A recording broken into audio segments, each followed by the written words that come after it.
Is natural burial a sustainable form of interment? Through the term sustainability, our focus will be balanced between environmental and social conceptualizations of the term. The rising participation of natural burial will be aligned to an assortment of social ideals, values, and choices made by people today. Our investigation will extend into the future, not only in regards to what extent this burial practice may endure for generations to come, but through our findings and key themes, be that environmental connection and consciousness, intergenerational equity, or the celebration of life cycles. We understand the sensitivity and perhaps anxiety towards our chosen subject, therefore it is our responsibility to advance in an ethical and mindful manner. Our approach to life, death, and everything will be a positive one. We hope you join us in this respect, and of course that you enjoy the film. So what is natural burial? Although the terms green, woodland, and natural burial denote subtle variances, for the purpose of this film they'll be used synonymously. Natural burial is the interment of a body in an environmentally conscious manner, seeking to protect, enhance, or create ecospheres and habitats. Natural burial often dislocates away from traditional funerary rites, both physically and conceptually. Cremation and embalming are denied, shallow graves are regularly hand-dug, and coffins are supplemented for locally made, sustainable caskets, often using cardboard or wicker. Occasionally, these caskets may have holes cut in them to encourage a revitalization back into nature. In some cases, transporting the casket by means of horse and cart has led many commentators to conclude natural burial as a new cultural practice with enduring, age-old principles and simplicity. The 2010 Good Funeral Guide, written by Cowling, states, as a contemporary, forward-looking response to urgent ecological challenges, a real green funeral leaves no traces behind. The first natural burial ground was established May 1993 in Carlisle by Mr. Ken West.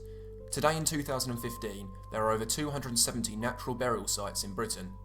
To make savings to the council's annual budget, and in light of dissatisfaction with conventional techniques of ground management, Mr. West designated small areas around Carlisle Cemetery that contain graves less frequently visited. Ken reduced the mowing regime from 16 cuts to 1 cut a year, a 75% saving on annual maintenance costs, and in this process created what soon became beautiful flourishing meadows with high grasses, diverse perennials and wildflowers. While other cemeteries may have been reluctant to consider such a land management approach, believing this could signify areas of neglect, the popularity of the conservation at Carlisle encouraged its expansion. Soon after, members of the public whom often rejected the formality of church cemeteries or had no family to tend a headstone would request a burial in the conservation. Woodland burial, where the body is marked by the planting of a tree above it, with no further memorialisation, was at this point established. One of the reasons natural burials are increasing in popularity is because of their low economic cost and minimal environmental impact. A plot usually starts around £500, which is considerably cheaper than conventional methods of burial. Environmentally, in the USA, 827,000 gallons of embalming fluid, 1.6 million tonnes of reinforced concrete, 20 million feet of wood and thousands of tonnes of metal are used in conventional burials. According to a 2007 article in the Vegetarian Times, enough metal was poured into coffins and burial vaults every year to rebuild the Golden Gate Bridge annually, and the concrete used to make burial vaults is sufficient to build a 2-lane highway from New York to Detroit. Is cremation not more environmentally friendly? The rise of cremation in the UK was largely a response to overcrowding of cemeteries post-World War. Granger 2010 states that by the turn of the millennium, 72% of all bodies in the UK were cremated. Yet environmentally, cremation requires high amounts of energy, between 1400 and 1800 degrees Fahrenheit, for extended period of time, usually over 90 minutes.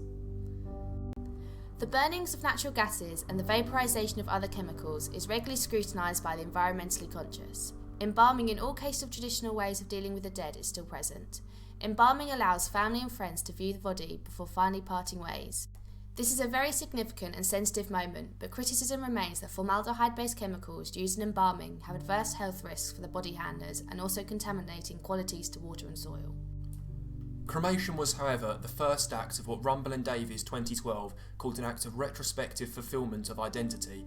Ashes can become symbolic of the deceased, and the choosing of where to scatter them, be that in a private or public place, often resonates the deceased identity or lifestyle choices.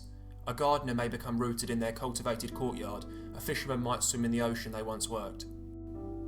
As Bauman 1992 notes, death is in fact the ultimate defeat of reason. We cannot think death, nor can we know what death to be like. As an idea without content, we come to accept that the state of non-being will one day reach us all, and as Yarwood 2015 claims, although death is universal, the conceptualisation of death, the treatment of corpses, the way that it are grieved for and remembered vary between time and space. No single burial culture exists in the UK. There is no single reason why one might choose natural burial for themselves or for a loved one.